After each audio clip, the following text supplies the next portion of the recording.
in the past few years and appears to be something that must be attached to every concept and every movement of everything, I guess. But is it used appropriately or effectively?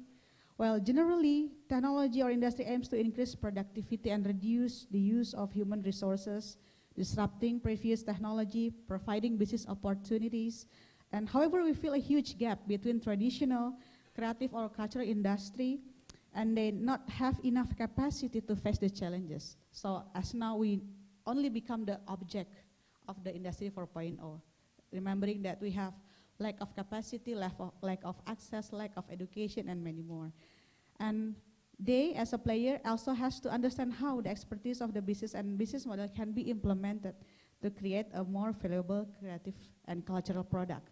So today we have the three distinguished speakers to actually discuss their expertise, their experience in terms of cultural industry, and how can it relate to whatever said as the Industry 4.0, and or how Industry 4.0 can actually advance the development of the cultural industry, particularly in Indonesia. So I'd like to give the first opportunity to Ms. Yun to deliver presentations for 15 minutes. Time is yours.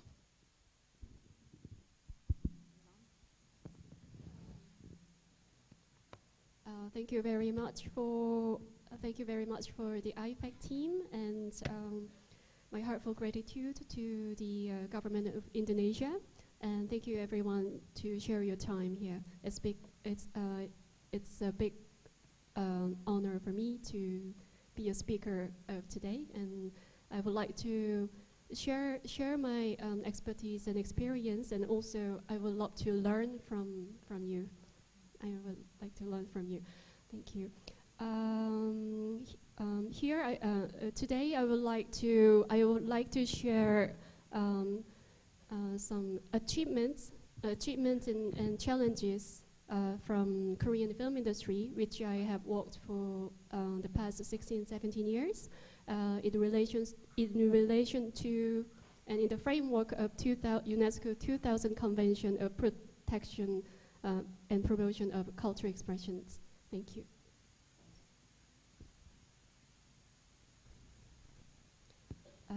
So I borrowed some slides from my UNESCO colleagues here, and from this part, I will just go very fast with some figures of cultural economy, because I know all of you are professionals in the cultural and creative economy, so I'll go very, very fast for this. So I have some slides to show you how the cultural and creative industries, how the cultural and creative industry contributes to the economy as a whole, and the GDPs or job creation and so on. And for UNESCO 2005 Convention on the Protection and Promotion of the Diversity of Cultural Expression has 146 parties, and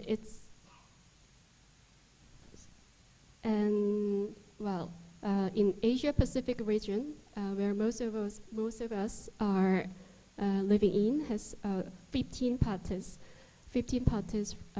as of now. And I see that Indonesia has ratified the convention in 2012, and South Korea in 2010. And the meaning of the 2000 convention is it provides the framework of the governance of culture, and it aims to strengthen the diversity of cultural expressions with different tools. And my presentation, you can see the 4 goals in the slides, and my talk will be more focused on the goal 3, integrate culture in sustainable development environment. Because that's what Korean film industries are now facing over the years. So that's more like updated issue, I think. And this agenda to 2030 shows what the parties needs to do in the future, and yeah. So I'm gonna start now. So, well, you can see one of the most commercially successful Korean film in the slides is a Train to Busan. Yeah, yeah. It was. We were very lucky. The Koreans were very lucky to have a very good domestic and also the most successful international box office from this film. Yeah. So, it's about experience. Sorry. So this is a. So it's about experience from Korean film industry. So this is a UNESCO cycle of culture economy, cultural value chain. I'm sure many of you are very familiar with the so-called value chains.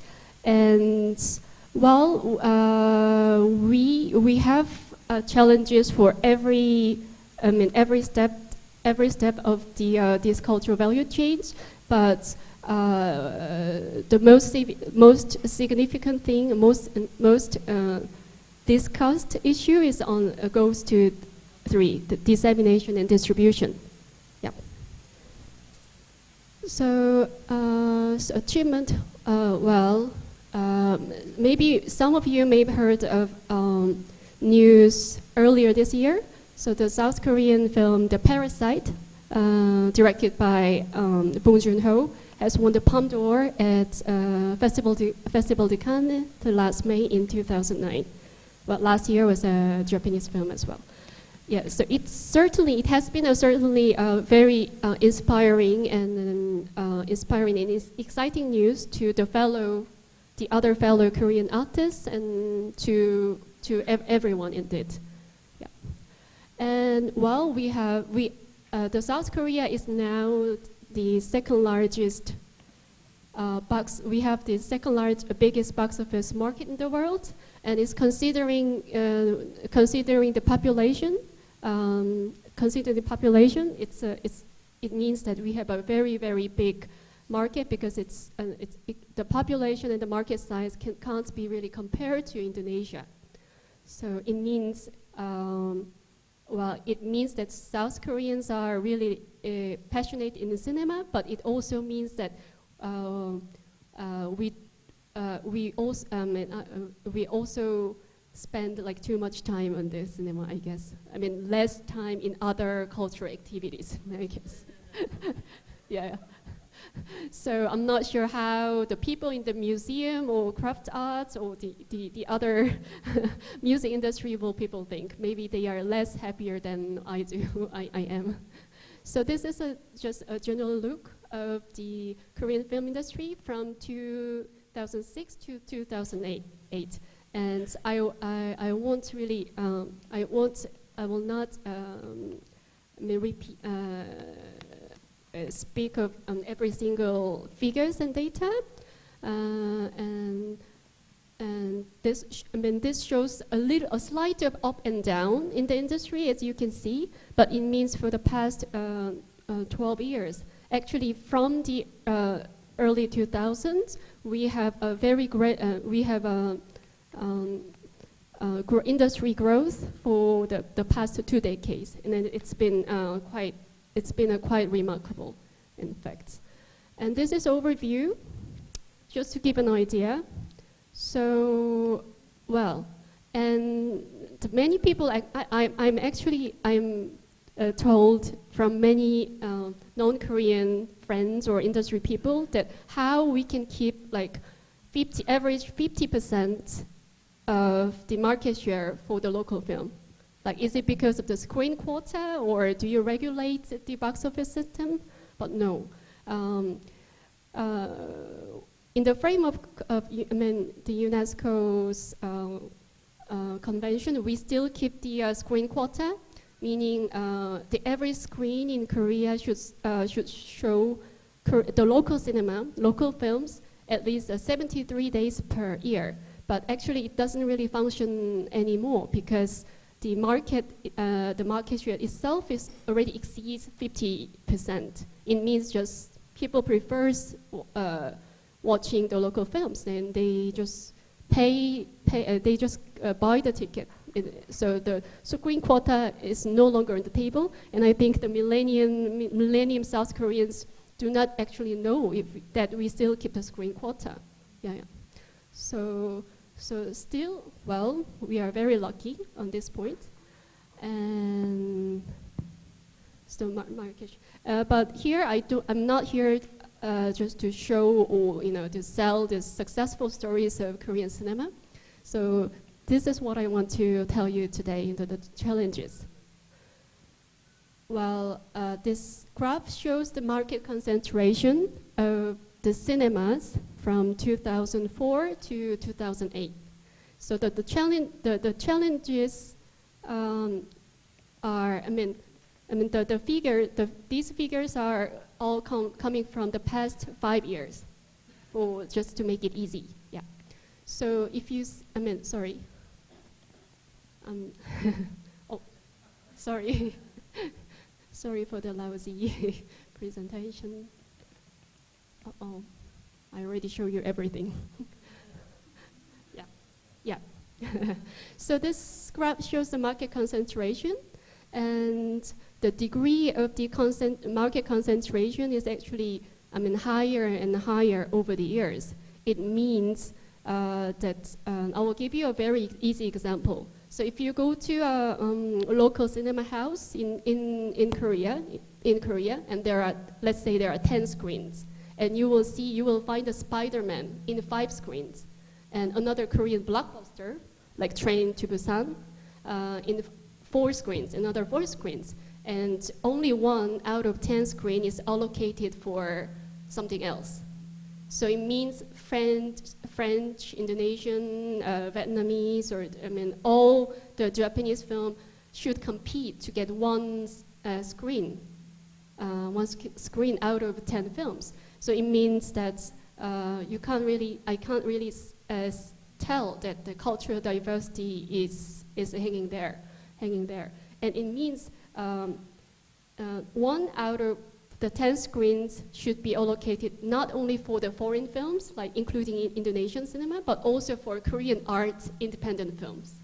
Because the 4 other screens, as I told you, is allocated for the big Korean films. And it's the degree of the concentration, and it's getting serious and higher and higher. And this graph shows the domination of the screen allocation. Thanks to the fact that we are the only country having the national box office system, meaning 100% cinemas in nationwide should send their sales data to the Korean Film Council, which is a government body. And this is like open data. Yeah, this is open data to public as well. And well, yeah, this is something you could look at. This graph shows the local independent and art films for the past five years. So the total number of feature films, the long-length films released in the cinema has been increased dramatically. It means the Korean audience have more options to choose, but the number of the local independent and art film remains almost the same. It means the percentage of the independent and art films, the presence they don't really have like presence as a big whole picture. So as a whole picture, and while the production cost of the independent film is actually lower and lower, so it means everyone is more accessible making films with whatever way, thanks to the digitalization, and now anybody make a film with their phones, iPhones, or digital camera. And the South Korean government has relatively quite good funding and subsidy program for any levels of film production, from screen development, productions, and distribution, and international sales. We still have a good subsidy. But the problem is about distribution, as you can see. While you can make a film with your friends, but showing your film to the public is another story. So we are benefited from the digital technology and digital platforms, but we have another challenge, actually more serious challenges with the distribution and dissemination. And the 2016 was a remarkable year for us to have all the figures marked in the best. Digital platforms, including OTT services and cable TV, has the revenue of the digital platform has increased 23% from the previous year. Yeah, and we no longer talk about illegal downloads services because people just choose to pay to take the paid service. So, which was a really great news, but later it turns out that the benefits never goes to independent and art films. And even though the digital platform has showed some content, they have like acquisition of independent and art films.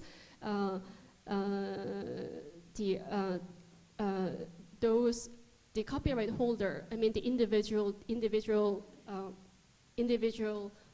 filmmaker has merely an income or revenues from. So it means the most money goes to distribution channel, like corporation. So, well, I'll make the time is almost up, so I'll make a very brief comparison that what we had in the past and what we are facing right now. So, for the past 2 decades, we have a very remarkable industry growth in the film industry, but we were very industry focused, very much industry focused, just like the other the other industry in South Korea.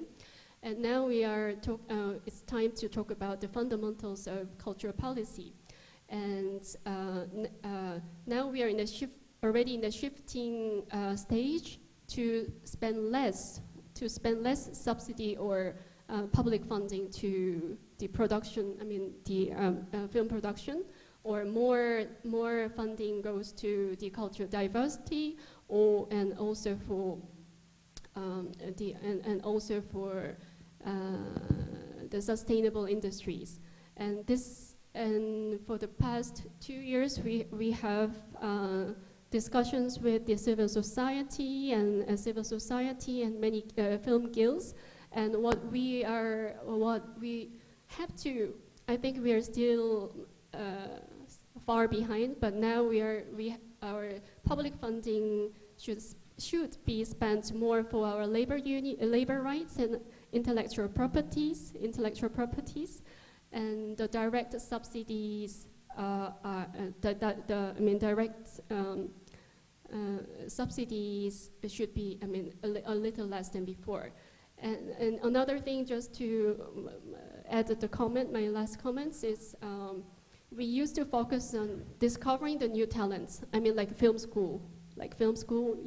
Mostly in their students in their 20s or 30s. Like Bong Joon-ho, the director Bong Joon-ho, the Palme d'Or winner, is also from our National Film School, and it was he was referenced as a successful model for forever. But now more people want life education, especially most in film industry people are part-time based, project based. So it's we are developing more programs for insurance or life education for the people, the cultural practitioners and artists in the industry. Thank you. Okay, please give a big applause to Ms. Yoon. So nobody knows, nobody never watch Korean movie, like a Korean movie industry actually become the the soft power of the Korea itself become the nation branding, as they brainwash us with the, not only from movie, but also fashion, food, cosmetic, music, I guess everything. So thanks to the Korean government support, really serious one, and they took advantage of creative economy as the solution of the recessions also. So probably we could actually learn from Korea in that sense. So for the next speaker, Ibu Mari Elka, probably we will share much more about your experience in terms of culture industries.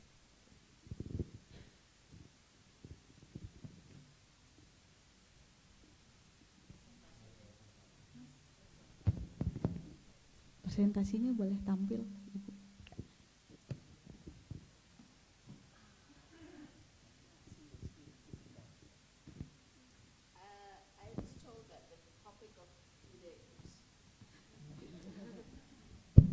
I was told the topic for today's session is about the challenges from industry, potential opportunities and challenges from Industry 4.0 for the creative economy. So that's what I'm going to talk about today. And I just want, all of you are, I hope, disciples of creative economy, so I don't have to explain this to you. But just to remind you that the creative economy that Indonesian government is quite progressive in that sense. We are the first country to have a creative economy ministry at the time. It's basically how you have ideas and creativity based on existing knowledge, can be your cultural knowledge, of course, plus technology to provide something very innovative. Yeah? So the input is ideas, the output is ideas. That's really the basis of economy creative. Yeah? And we have had long discussions on this. Some of you were involved in the blueprint in the different sectors. And if you remember, these were the different sectors that we had at the time. I hope this is, yes. Oh, it doesn't come up on the screen. But you can see the cultural content in the different creative industries are in culinary, fashion, handicraft, music, film, design, and actually interactive games is put here, but actually in today's world with Industry 4.0, you could say that even you can find culture content in creative, in interactive games, in everything actually. So you can actually find creative content in everything.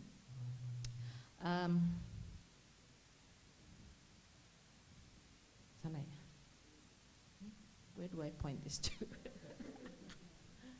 Okay. I hope that was the next slide.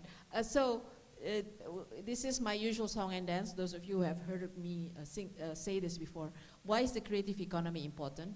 Economic contribution, creation of value added, branding, you talk about soft power, branding and national identity, and preserving your cultural resources, because today we are talking about culture.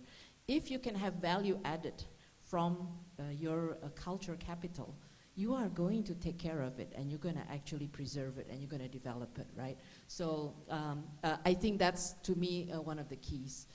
And then social impact. So I'm not going to go through that. I wanted to focus on culture, how culture resources are made sustainable through value creation. So we used to say that what we want to develop is creative products and services that are based on our tradition, our culture, and local wisdom, but it's contemporary in spirit, and using technology. That includes using technology as an enabler, right? We're going to have a discussion, hopefully I raise some issues.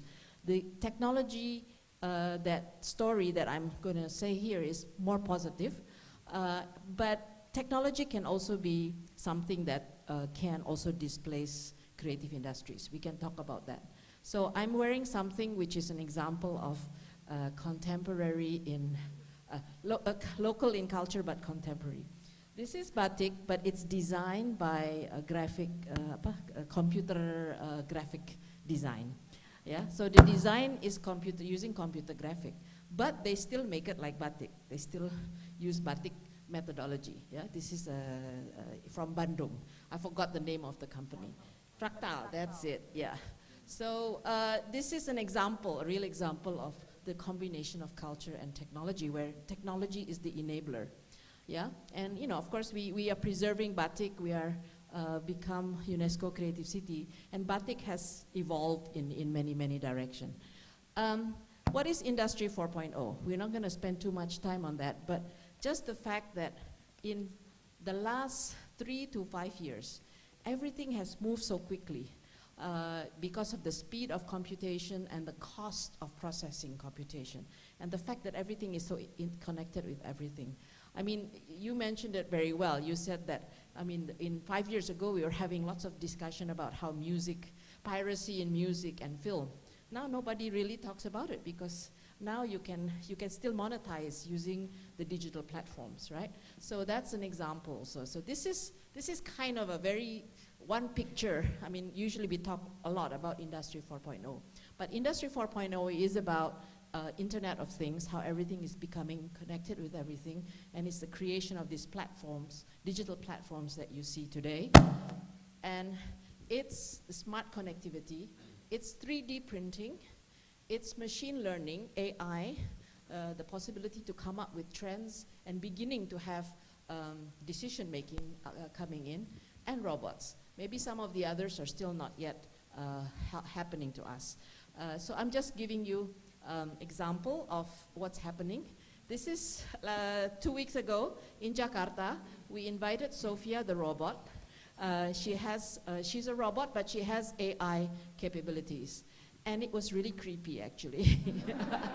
Really, really creepy, you know, because she has like human skin, like hair, and actually a lot of things that we ask her is half scripted, but some of it is not scripted. So she can actually do very simple responses. And we actually dressed her up. This is Didit Maulana. Didit Maulana, yeah? Is it Maulana? Maulana, yeah, Didit Maulana. We asked him to put a costume on her. So this is Tenun and Kebaya. So we had fun. And then we dressed, this is the youth dialogue, so we dress her up again. More millennial fashion, but you know, promoting that.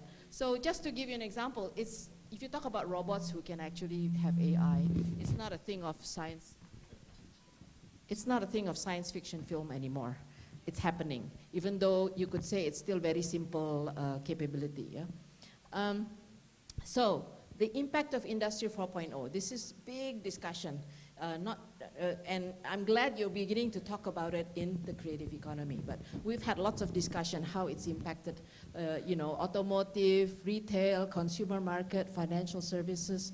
Now let's just focus on entertainment and creative economy. The fact that you do, you know, creative workers, there are many here, have to learn about how to use technology to enable, yeah? Not to replace what you're doing. I cannot imagine somebody can make a sculpture like Dolorosa, you know, a robot making a sculpture like Dolorosa. The value chain that you mentioned, creation, production, what was it? Distribution is the last one, the customer engagement, the engagement, the enjoyment of the person that's enjoying the creative product. Yeah, those are the value chain. I think the creation is still hopefully never going to be replaced by machine, but the production can be enabled by machine. And the value chain has actually been cut or shortened because of technology. The creator can now directly have connect to the one enjoying the product, right? You know exactly whether your writing is how many likes you have, or your film has how many likes, or your music has how many likes. And that actually creates value and creates the advertising revenue and the monetization. So it brings the creator closer to the person who's enjoying the product. And so authors worry less about royalties and copyright issues. There are algorithms that can create content, yeah? Apparently about 30 or 40% of media, journalists, are now robots, yeah?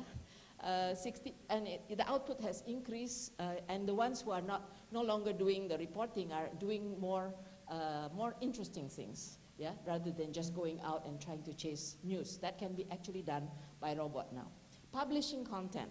You know, in the old days, you give a manuscript, and then maybe you wait 6 months before the publisher tells you, oh, this doesn't make the cut, this is bad, give it back to you. Now you can have your potential publication put on the web. You know, there are many of these published book websites. And then the publisher will decide whether your manuscript is going to be published or not, depending how many people read your manuscript and put like, right? It brings the value chain closer and more efficient. This is some example of, you know, in entertainment, of course, the film studios and the TV stations, they have to compete with Netflix and Hulu in terms of the distribution, but actually it becomes like closer. And you can imagine, I think, making movies these days, you can actually I know that you like sad movies. You want to have a sad ending. You like happy ending. So I can actually probably figure out from my algorithm, from my AI, what you like.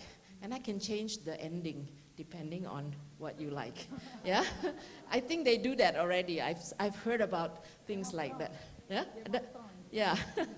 So, and the other issue that we face is, are we going to be replaced by robots? This big discussion. Yes, for some things like very rote labor, routine labor, labor that's repetitive tasks. Yes, definitely automation and artificial intelligence is going to replace human. But, and there's all this scary prediction about how 60% of occupations will have at least 30% technically automated possibility. But look at creative workers. Fashion designers are down here. You can't replace the fashion designer. I don't think you can replace sculptors or painters or music composers. But music composers can be enabled by technology like, what is it, jukebox, I think it's called, yeah? Or filmmakers can be enabled by Lander, is it? These are very low-cost ways that you can render music and you can create music. So it allows small producers at a very low cost to produce music, to produce film. That's basically what technology has enabled it. Degree of automation differs between jobs. So don't worry, I think economists have to worry. I have to worry. 43% probability of being replaced, okay? Where's actors? I think actors is down here somewhere. 0.37. Yeah. So I think if you put in there all the other creative workers, or creators, they should be down here somewhere. This is a probability of not being replaced, is it? Or is it the other way around? The other way around, yeah. It's you cannot replace pendeta, clergy, editors, so actors. So I think if you put Dolorosa there, you cannot be replaced by machine or robot. But perhaps your technology like 3D printing, are you using 3D printing? Not yet. Yeah. That it can enable you, if you can make the sculptor that is really the handmade one, but you can make mold, right, from 3D printing for more mass scale or production, right? Something like that, right? So what the Industry 4.0 does is that it provides new ways to produce, distribute, and business model. So let's look at Industry 4.0 as an enabler. Of course, we have challenges also about changes. So I'm giving you some examples of where we have seen technology, culture, interact. This is a game done by one of our gamers who used to do OEM for Korean game maker. He decided, I want to make my own game with our own culture content. So it's, you know, Indonesia is very diverse, right? The most diverse country culturally, food, cloth, everything. So even the ghosts, we have the most ghosts in the world. So every region have their own ghosts. So this game takes the culture diversity of Indonesia and turns it into a game, right? So this one is the value chain for animation. We are also already doing a lot of animation and getting better and better at it. This was done 5 years ago when we were doing the blueprint. So the blue areas are what we can already do in Indonesia. But I'm sure we are going to be increasingly good here. and increasingly good here.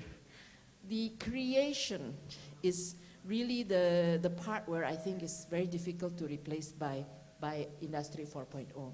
And we have seen a trend of old IP being recreated with new technology. Yeah, let's Wiro Sableng as an example, or apa itu namanya yang keluarga cemara.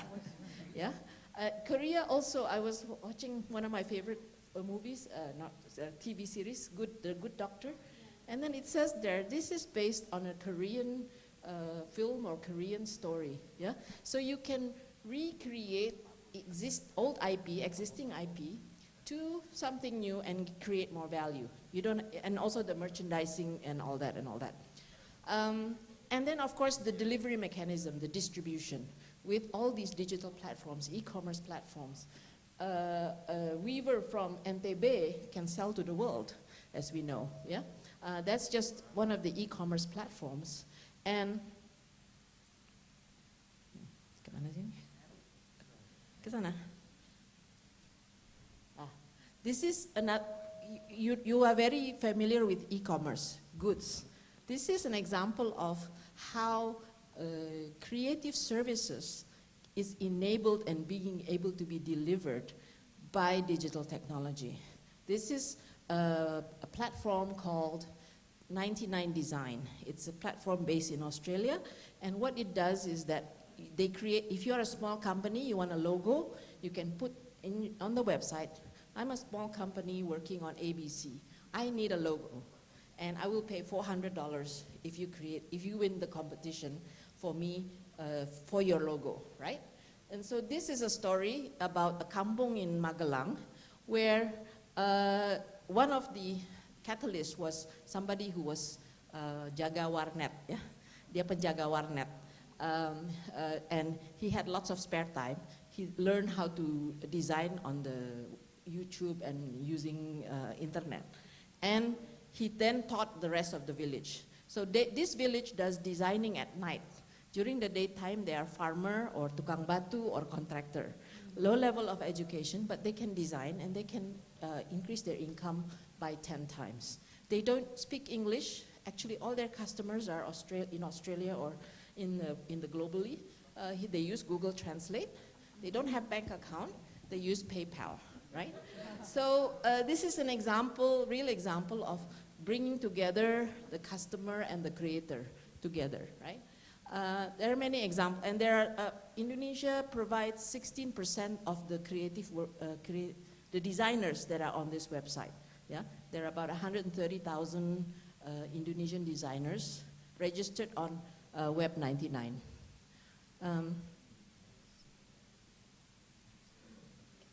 Jalan deh nih.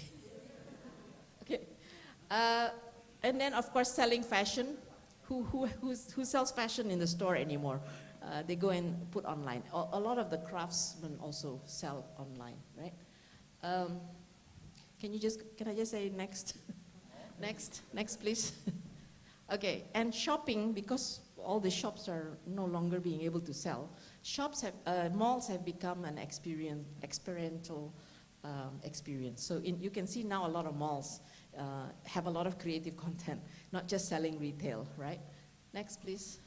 Okay, so I will close with what are the issues that we need to discuss when we talk about the challenges and the opportunities of Industry 4.0 on the creative economy. Of course, the basic thing is how do we create the capacity of the creative workers and players to access the technology, not just access the technology, but use the technology to create value. Digital technology and IoT to help with production, just like using CAD/CAM to design product, to design many things. And can they access that software for a very low price or for free? Yeah? And can they be taught to use the software so that it helps them, it enables them to design? If you look at somebody who does batik, if you have watched traditional weavers or traditional batik makers, they don't even have a pattern next to them and doing like this. It's all in here. right?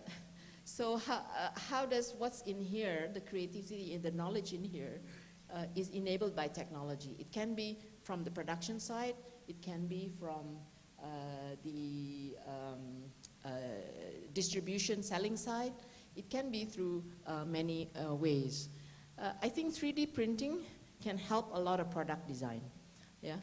And I think anything that's handcrafted or handmade is still going to have value, yeah? But can you do both? I think that's the question. Just like a fashion designer, they make all these very beautiful dresses in the haute couture market, but they can't live on that. They have to do the mass market as well. So you kind of have to do both. Not everybody is Dolorosa, of course, but sorry to use you all the time as an example. But you know, it enables craftsmen, I think, to do both. To do the real art for the art's sake, and also do the commercial and mass market side too. Can AI replace creative content? There are all these scary predictions about how AI is going to be able to write a book, make a film, make music, but I think that's still very far away. I think the creation is still going to be, it's very hard to have what they call artificial general intelligence, which means that you have the creativity, you have the judgment, things that, you know, it's basically, can a robot simulate like a human, yeah? I think creativity is still a long way away. But fourth industrial revolution can enable you in the value chain, starting from the production, the bringing closer to the creator to the user, to the buyer, and also to the distribution mechanism, yeah? And there's some discussion about blockchain, how blockchain can actually help the IPR to make sure that you get the right value from the IPR. How do we collaborate with foreign players? So like Netflix. Netflix is now actually wanting to have X% Indonesian content because we are a big market, right? So that's really good. Or should we create our own Netflix? You know, that's kind of the question. It's a kind of a scale question. How do you foster innovation in the use of technology for creative economy support? I think technology can really help us to do the archiving and database, yeah, of our very rich cultural heritage. So my message for Dirjen Kebudayaan, please do this.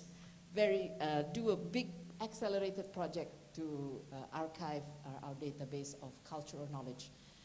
Different delivery mechanisms and different sources of funding. Another interesting thing that happened, when I talk to the film people, I'm very happy because 5 years ago, they always just complain. Now they're quite happy because they got Netflix, a lot of content being created. And Gojek is also funding films, yeah? And a lot of venture capital also beginning to fund films. Before that, nobody will fund films, too risky, right? So Gojek has Go Studio. They are funding a film, right? So this is, I think, some of the new business models. So these are just some of the issues that I hope that we can discuss in the later discussion. Thank you. Thank you. Give a big applause. I guess Bu Mari already concluded all. Right. Okay, Bu Mari told that technology, not to become scary to technology, but technology become the enabler of creative and cultural industry. Particularly for the creation side, cannot replace by technology. Still, we need a human brain to actually overcome, to create something by using creativity. Next speaker, Mr. Danton, you have 15 minutes to... 15 minutes? 15 minutes, okay.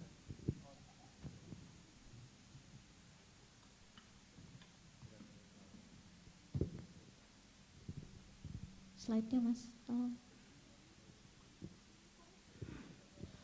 Yeah, while waiting for the slides, I would allow the participants to actually ask questions through slide on, but the instructions actually, please, facilitator, could you please put the instructions how to ask questions? Or if it's not possible, you can use the paper actually on your chair. You may write something and you can give it to me or give the facilitators regarding your questions. Okay. Oh yeah, so here's the instruction.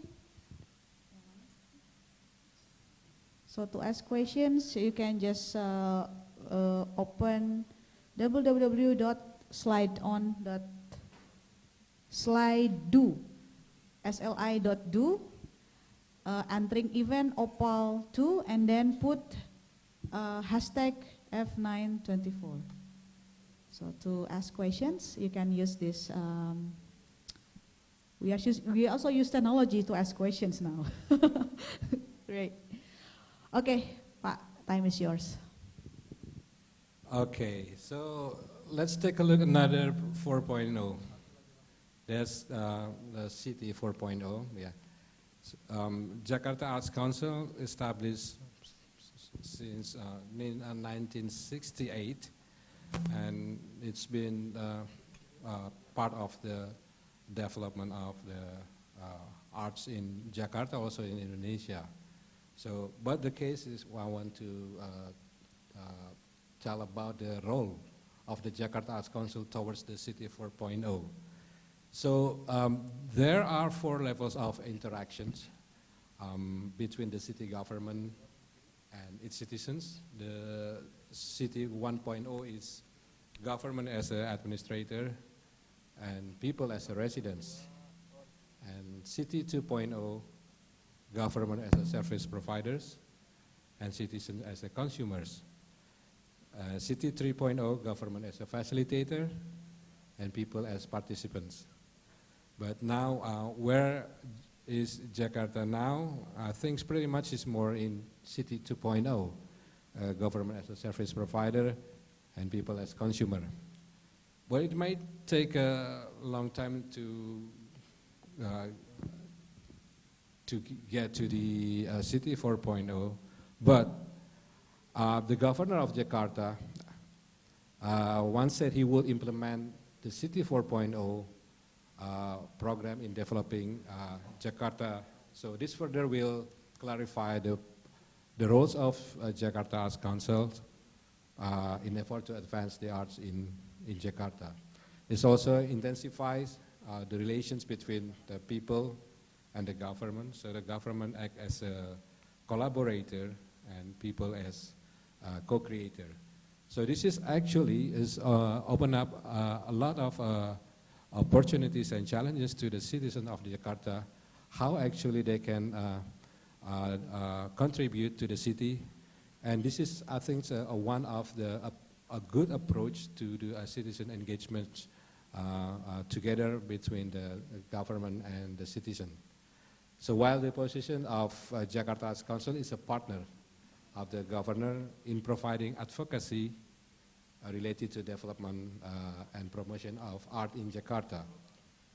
On the other hand, the Jakarta Arts Council also is a think tank in delivering quality arts events where the execution can be collaborated with the communities. This is the downside, actually. There's a negative sentiment that Jakarta Arts Council has been perceived only as an EO, event organizer. But this year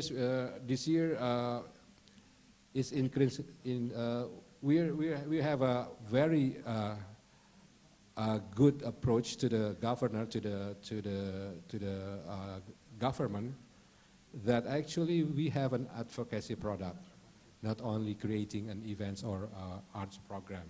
So this month we have proposed about 3 concepts to the government, to the governor, which been approved, and he's happily accept and proceed to his team. First, a model for developing the city endowment for the arts. Yeah, this is very important to develop an ecosystem. We have to have a fund to make it sustainable. The second one, development of city branding. concept through location branding as an organic branding approach.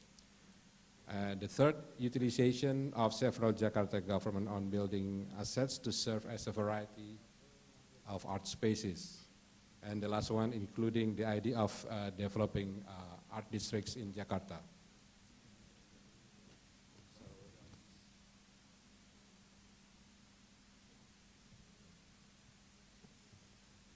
Jakarta Arts Council consists of 6 committees that have programs with content such as advocacy, education and capacity building in arts, community strengthening, appreciation and cultural speech.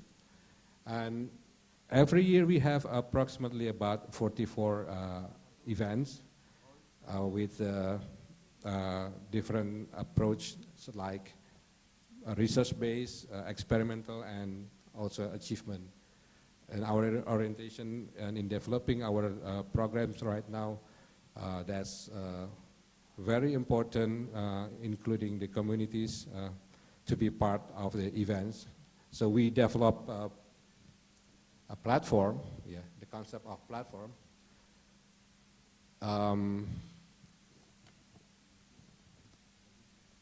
That's involved 3 layers. First, community. The second one, infrastructure and data.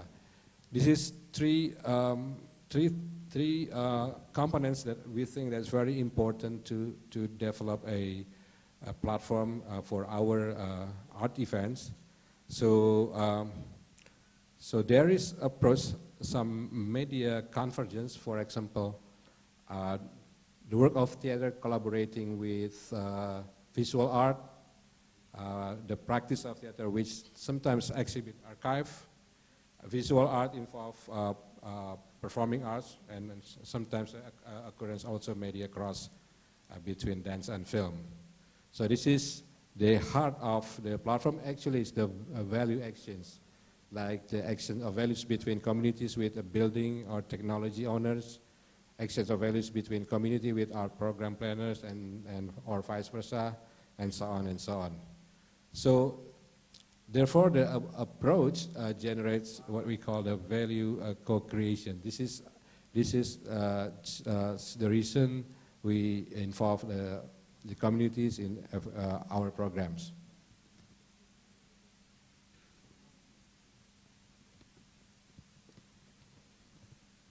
So for each events that we develop, we do a very brief research or survey, demographic survey. This one, an example, we have like Jakarta Theater Platform, Jakarta City Philharmonic and Ethno Music Festival. The first one is related to gender and age variables. Yeah. We feel like from our 3 events, mostly is millennials and Generation Z, yeah, the audience. So we feel like we need to invest in their interests. That regeneration is become very important in our agenda. And the next is, okay, about the job and transportation variable. Most of them, they came with motorcycle and public transportation, and also online transportation. So we studied this in connection with the concept of transit-oriented development. It's the type of urban development that maximizes the amount of residential, businesses and leisure space within walking distance of public transport. So this is also illustrate the needs of art spaces distributed throughout the city. This is very important. That Jakarta have also good public transportation access, so they can come to the event as more easily.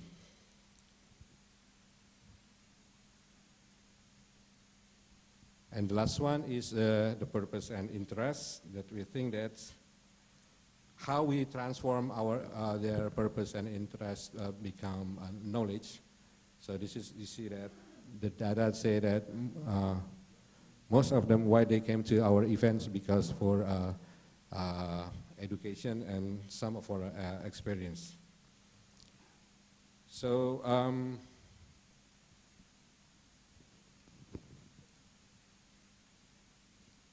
I think it's time for now that artists not only move by individual, we have to form an art ecosystem in order to get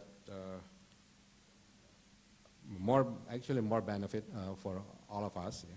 So we moved from ecosystem to ecosystem. So our definition of ecosystem is the system that must activate the connection and interdependencies between organisms like artists, communities, cultural and education institutions, as well as non-artist entities, and mechanism, the bureaucracy. So this is not like a hierarchy structure, but more to hierarchical structures, yeah, for the purpose of promoting arts and the welfare for the artists. So the scheme is pretty much like this. So the role of the city endowment for the arts, probably we can make a foundation for this and put it in the connection of the ecosystem. So the strategy we offer here include quality improvement, yeah, because there's a message from governor actually how Jakarta is able to produce a world-class artist. Yeah. So this is a very challenging, and we have to answer this challenge by providing a strategy starting from quality improvement, start from benchmarking and international curation standards, also capacity building, education, branding and marketing, and also infrastructure strengthening. And next, which is the last one actually.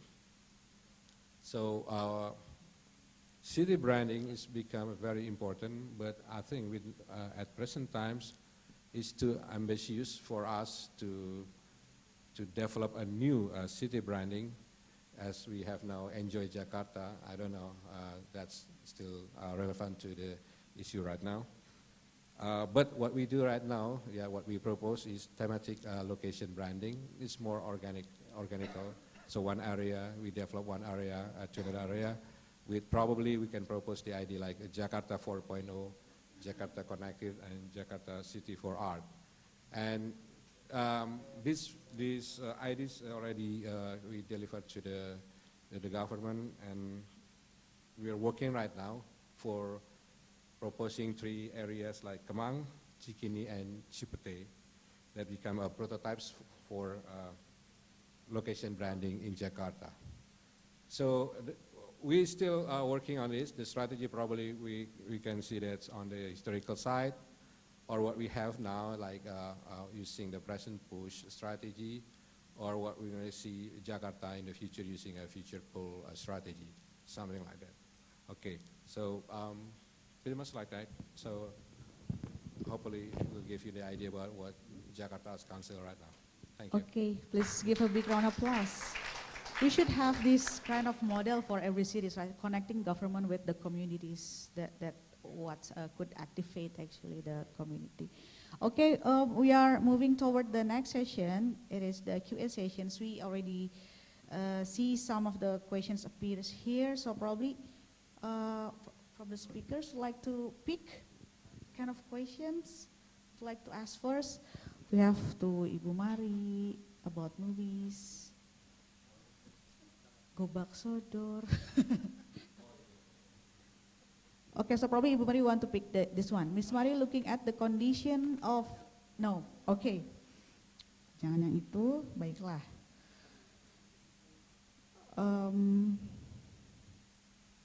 Okay. How about some of movies give a bad statement about the culture of some country, but it get more people attention to other people too. What do you think? Okay, so probably June, you want to ask first? Answers? This is very, I don't know how to answer because, well, yes, I think artistic value and commercial success are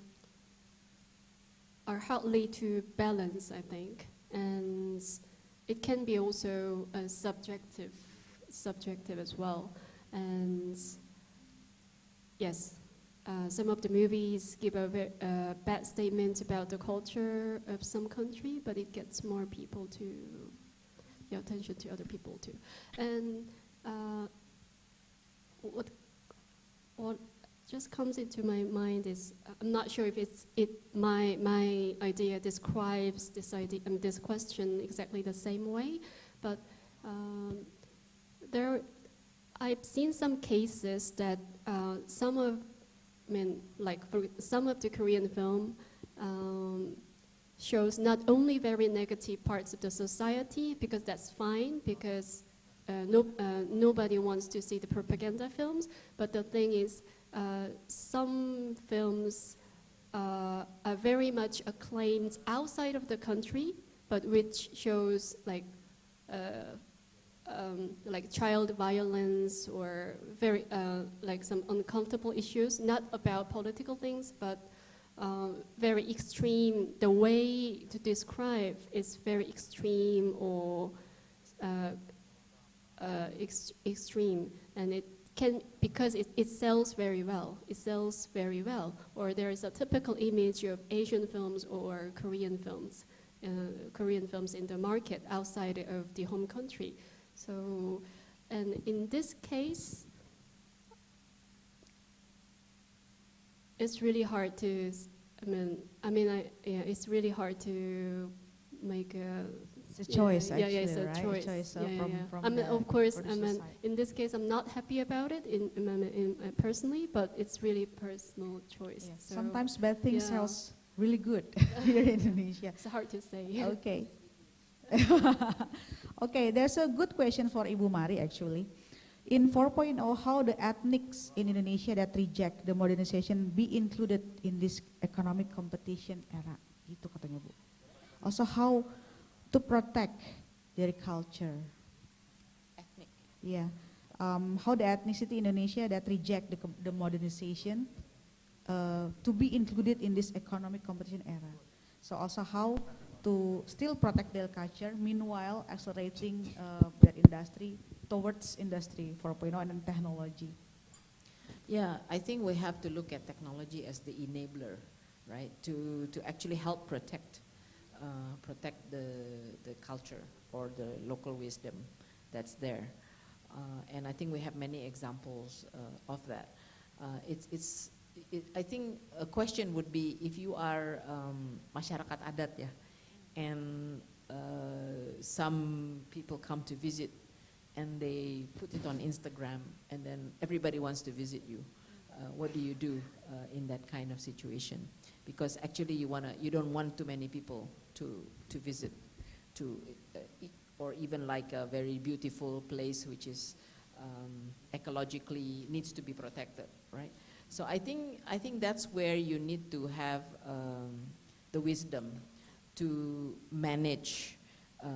Okay, one, it's good to be known, but you also don't want to be overcome. And because we have many examples actually, like Komodo actually right now, Pulau Komodo. Yeah, too many people going there now. In fact, they're planning to close it temporarily, I think, to get it back to its ecological state. And a lot of people went to visit because it's beautiful. It was on Instagram. Everybody look at it. Everybody wants to go there. Yeah. So there are some places where you can introduce a way to protect. Yeah. And that's why I think if you're talking about local culture and local wisdom, that's actually why archiving is very important. Yeah. Whether you're recording it manually or you're recording it electronically, like visually, I think to me that's very important. You know, 25 years ago, I was involved in a Yayasan Sejati. It was about preserving local wisdom and local culture, and from oral history, So we don't have technological development at the time. Just by recording the elders, right? It's kan turun-temurun ya.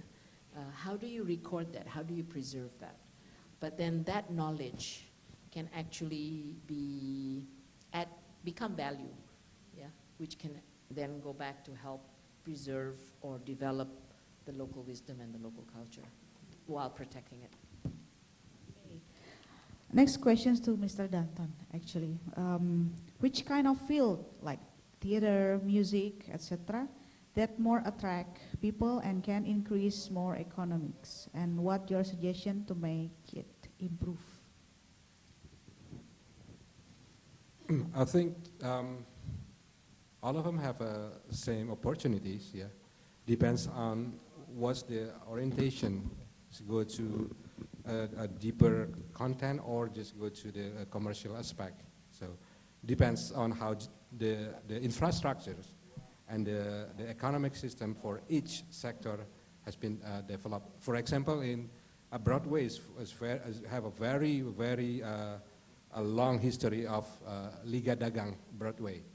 So that's why it's just like the theater in Indonesia. Up to now, so we don't have. I think we don't have a very good system or business models to it. Individually, like Teater Koma, they have their own business models, so they can sustain their business and they know how to read the market. That's for the so theater, dance, visual arts, or literature or anything. I think have a different nature. But if you go to on the economic factors, I think the business model can be developed. So the center of this business model is the value proposition. How to build the value proposition is very important to enter the market, and also the rest is do like a branding, marketing, sales, and so on and so on. So different industry needs different strategy. Right. Pretty much like that, yeah, because it's different treatment, different audience, and different, it's like performing arts and with fine arts like painting, it's different how to organize the performing exhibition and things like that. But they can collaborate to actually leverage each other, right? So that's why the media convergence happens right now. Great. Mr. Yun, there's a question for you. This one is easy. Right. Yes. So is the film put in the first priority in South Korea in creative works to develop instead of music, cosmetics, fashion, and many more? And why is it film industry?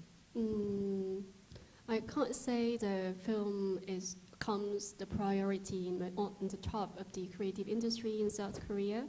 Let's say cosmetic is not. I don't think it's one of the creative industry, but. Well, I think in the real scene, I think the most hot topic in the creative industry back home is like K-pop, maybe K-pop, the Korean pop music, and K-drama, I think. But it's true that in terms of the government policy and public funding, film has the longest history because. The Korean Film Council, which is a government, semi-government body, was founded 44 years ago. So if you think about it's after Korean War, it means the government has initiated to boost film industry really early stage, and but the K-pop and Korean TV drama doesn't really have a lot of government backup, financial backup. It's more like privatized. Yeah. So the government has hardly any funding to the K-pop or those things. Yeah. So I think it's in a different layer, I think. So, well, yes, I can't say film is a first priority, but we have a long history of public funding and government policy to support the local cinema. Can you describe more about that? What kind of policy actually carried out first when the Korean government pick okay to overcome these recessions. We probably come up with developing the creative and cultural sector. So what is the main policy that which come first at the time? Is You it mean more in into the film funding or in in culture? everything? Is it in terms of funding or is it in terms of the human resources, which is by increasing their capability? I think in the very first place, there were two things: the capacity development for the new talent. I mean, the education. I think education, and then when the government was government enabled and was willing to spend more some sort of money to the culture, then the subsidy and the financial support came in later on, I think, because the government budget spent on the culture was not like priority as a whole, like government funding. Right? You can imagine maybe national defense in case of South Korea, like national defense, economies was always in the top, and the culture became a very important. The cultural policy became very important, I think, within the 2 decades, I think, 2 or 3 decades so far. Okay, thank you. Back to Ibu Mari. So that's a question for you, Bu. What can Ibu Mari suggest to Indonesian digital natives to put more Indonesian values in their product for the sake of Indonesian culture conservation? Boleh scroll ke bawah nggak ibunya mau lihat? From Ari Ambarwati itu, Bu. What can Bu Mari suggest to Indonesian digital natives to put more Indonesian values in their product for the sake of Indonesian culture conservation? Yeah, I think naturally what we have seen in the last, I would say 5-6 years, is that a lot of Indonesians are beginning to be proud of their cultural heritage. So they are obviously trying to introduce Indonesian culture and elements into their products or services. But it doesn't have to be like a directive. You should only do it, of course, if it makes sense. Just like the example of Dread Out, the game. Apa tadi namanya? Gundala, yeah. So, and I think in a kind of economic business sense, it makes a lot of sense because your market is very big.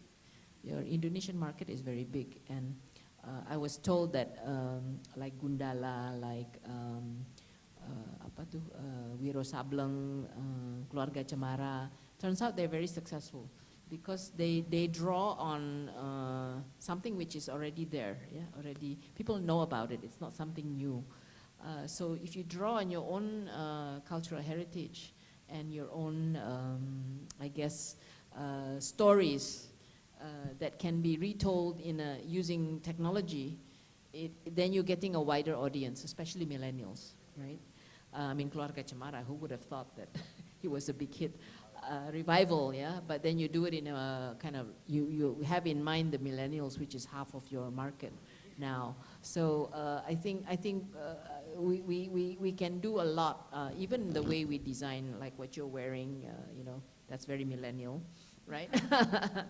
Compared to what I would wear, for instance, yeah. So even the fashion people are very aware of how to design using Indonesian cloth, Indonesian inspired design, but directed to millennial. And I think it's happening almost across many sectors, yeah. So I think it will happen naturally. It will happen because you have a large market. It's not something like the government should then make a directive or a policy, or maybe you can do incentive though. You could provide incentive. Is it from the government side? You could, yeah, or you could have competition. I think competitions is another good way. You know, appreciation. You know, you could have an appreciation or a competition for creative products and services that actually not just preserve but also develop our cultural heritage, something like that. That could be something. Or the government could do. modernizing. Modernize, yes. As I was saying, local in value, traditional in value, but contemporary in spirit. Great, thank you. Okay, so I guess this is questions for all of you, I guess.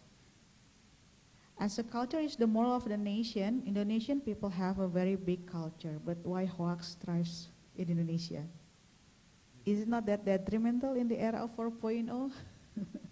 About the hoax, yeah, about the hoax, yeah. That's actually one of the bad impact of this media convergence. Like everyone could become the creators, producers, not only the good.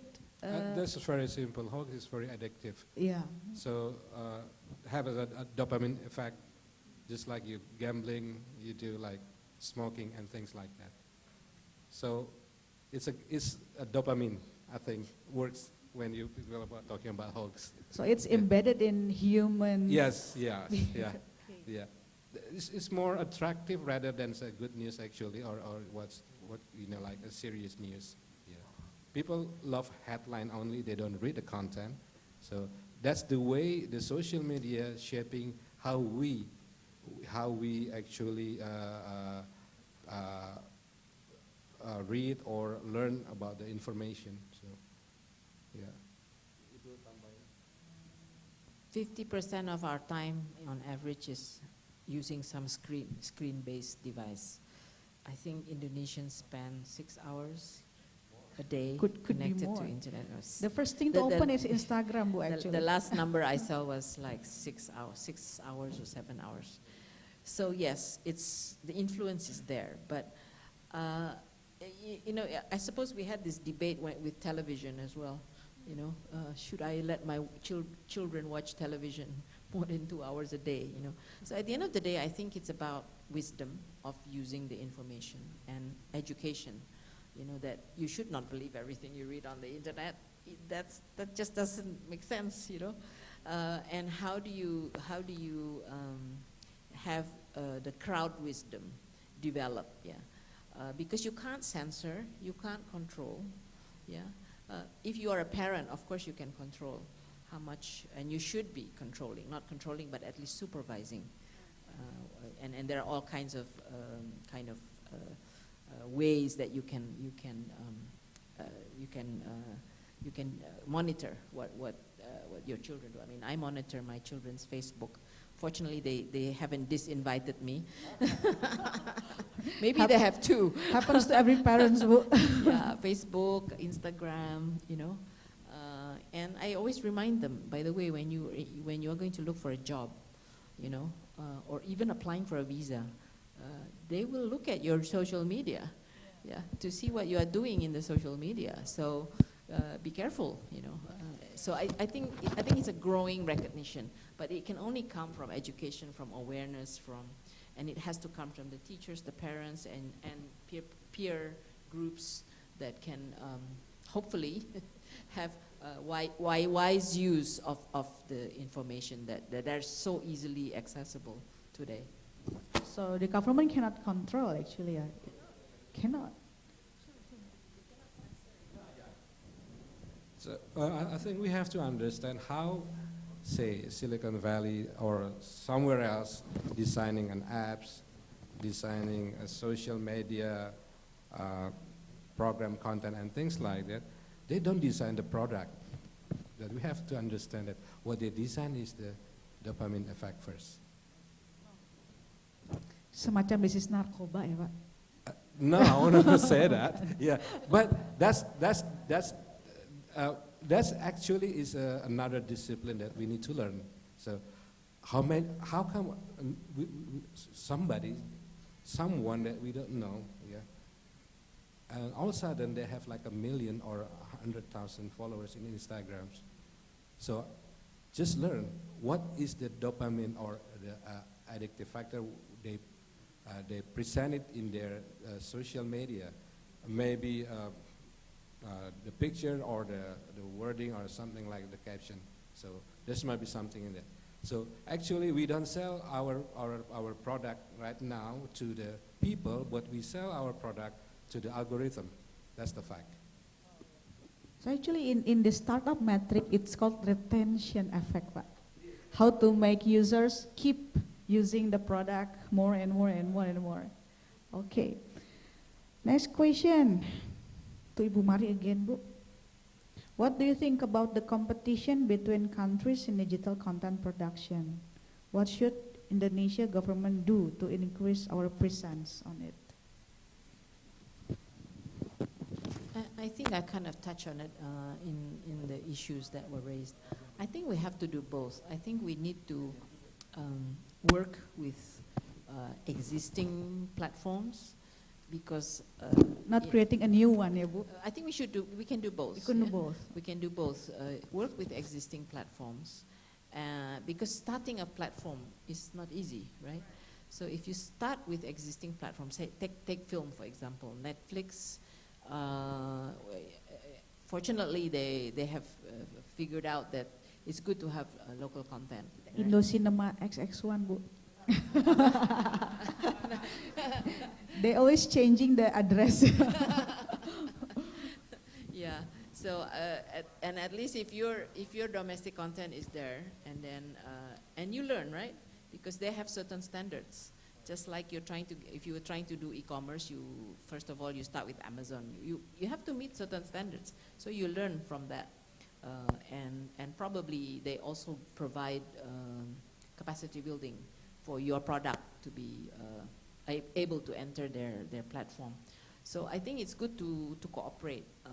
At the same time, and if our local content gets into the international platform, then it means that anybody can access our Indonesian film, right? And who knows, that's one way for us to go global. We are far behind Korean film. So and then at the same time, we can think about, should we actually have a local a la Netflix type of platform? Yeah, udah ada kan? Over the top, yeah. Ada kan ya, udah ada kan? But maybe scale-wise, it's kind of a question. Scale-wise, can you actually compete with the Netflix? But you can try, and maybe it's a local. I think it's a bit like the cinemas in China. So in China, they have so many cinemas, yeah. But the films that are shown in the cinema in the major cities are quite different from the films that are shown in the smaller towns, right? So maybe the local player can target a different market segment. Yeah, maybe, yeah, because fortunately we have a large population. So, Aratan, you want to add something? Or Jun, you want to add more into? Okay, I guess we already addressed all the questions. So, like to add more, or yeah, probably you want to just raise your hand to ask more questions. We probably give 1 or 2 opportunities. They just too shy. Okay, if not, then probably I'll try to conclude our very inspiring sessions. I already underlined some important takeaways. First, from the Korean experience in developing the movie industry, means that the government support is very high. Well, actually, it is just known that the support is not in terms of fund in the beginning for the film and music, which we thought so at the beginning, right? The private sector actually really support themselves, I guess, right? So. Oh, sorry to add for the last comment. Yeah. I forgot to mention it, but in the very first place, to support our cultural industry, and particularly for film industry, what the government did is capacity building with the education and no censorship. That was the 2 things. No censorship. Yeah, quite an issue in Indonesia. Because that's the first thing that we did. and I forgot to mention it. Sorry. That's really new about the censorship, and we knew that we just have the new regulations of creative economy. One of the articles calling about some censorship. Yeah. Okay, so from our discussion, yeah. Sorry, how many films? Two. Film school. Film schools. Film. There are 2 national film schools. Two national. It's national. public. Yeah, public. Mm-hmm. National film schools. And there are many, not film schools, but universities or 2-year colleges having film course. Yeah, I would say film or media course. So if you talk about media or broadcasting kind of audiovisual, there are really, really many. Really, really Many. Art schools.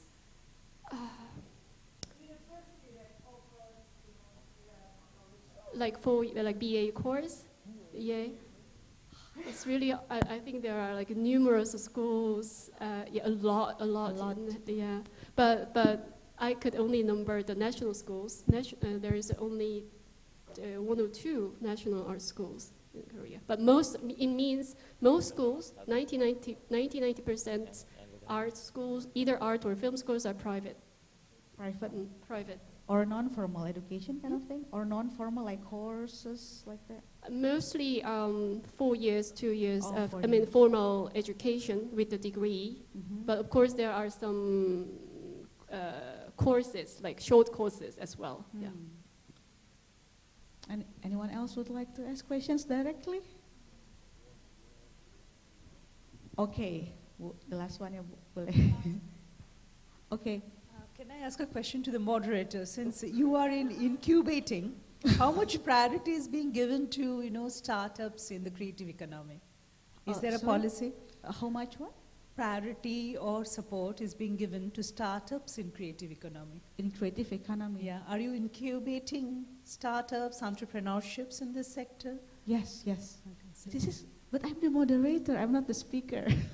Yeah, I was just wondering. Yeah, well, actually, if I may answer your questions, Indonesian government support in startups actually raising the last 5 years, if I'm not mistaken. So, because particularly in digital sectors, but now we have also accelerations in creative industries, and not only carried out by the government, but also by the communities, and also by the last week I joined the Creanesia. It's like incubations for creative brands, creative products, kind of things. And I was surprised that the selected brands from all over Indonesia is more than 150. It's selected. So can you imagine the registration could be more than that. And it was really amazing. And the one who incubates is actually the Instagram itself. So the Instagram company comes to Indonesia to incubate all the 150 creative brands, which is mostly in fashion, arts and craft, and mostly in that kind of sectors. In film industry, we have some government activation like Dog by the Sea. It's like from Bekra, they incubate a startup in film. In music also we have. So I guess since every industry need different kind of approach, we cannot merge all the industry in one incubation. Because music has its own nature, movies has its own natures, also fashion and also arts and craft. So in my suggestion, the incubation need to be very specialized to each and every sectors. Yeah. From my side, my incubator in ITB, we are mostly into digital and technology, because ITB is Institute and Technology Bandung, but we have 20% of creative actors which using technology as an enabler. Probably we can talk more about this one after. Okay, any more question? Okay, Bu. Yeah, I have to wrap up, okay. Some key takeaways, like Ibu Mari told before, technology as an enabler for creative and culture industry. So we, since there's a gap here between the capacity of our actors, we can still use technology as the enabler. Why? Because by using technology, particularly in Industry 4.0, everything could be more accurate because we are using data. We analyze data, we're using big data and we analyze it. We create more product which is more desirable to our consumers. And technology brings the value chain closer. Now creator can go directly to the customers. Now distributors become no longer important. We can just directly post our songs probably from TuneCore, like that. And also nowadays the most important skill is actually to create a really high quality content, because now consumers can pick whatever they want.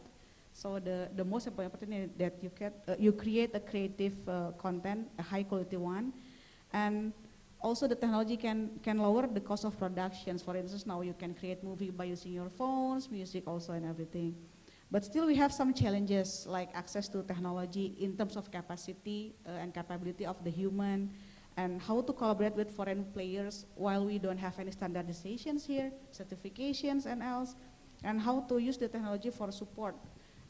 Like blockchain for IP and more, we don't have that capacity for that one, but it is important for us to reach. Another takeaways from Pak Danton actually, to change from egocentric to ecosystem to ecosystem. That's the key takeaways, because as you know, creative players, they are very egocentric. So that's what the culture need to change, from ecosystem to ecosystem.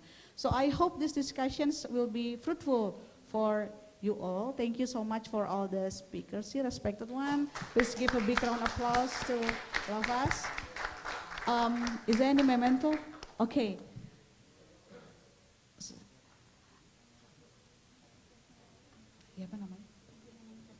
Okay, Ibu Neneng Tesote will give the memento to all of the three speakers.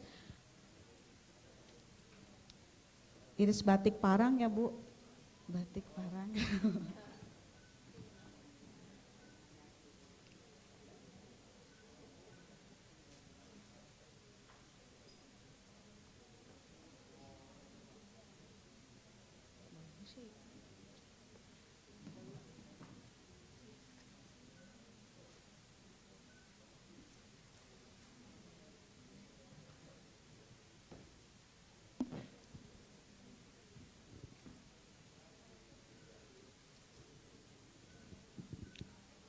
Maybe a picture, all of us together here.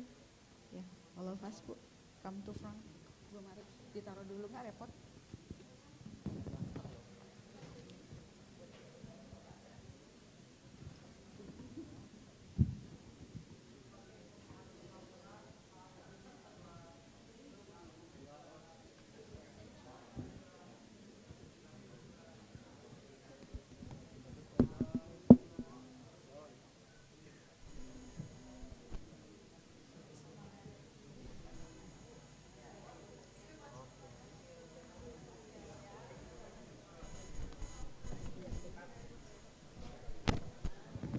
Okay, I have one announcement.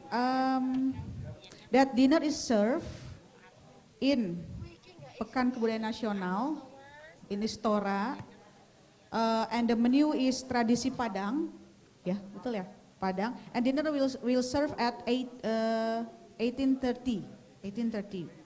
So everyone please gather in the north lobby at 17:45. Yeah. And the shuttle will go from there, please. Don't forget to wear batik and traditional clothes, yeah. Okay, thank you.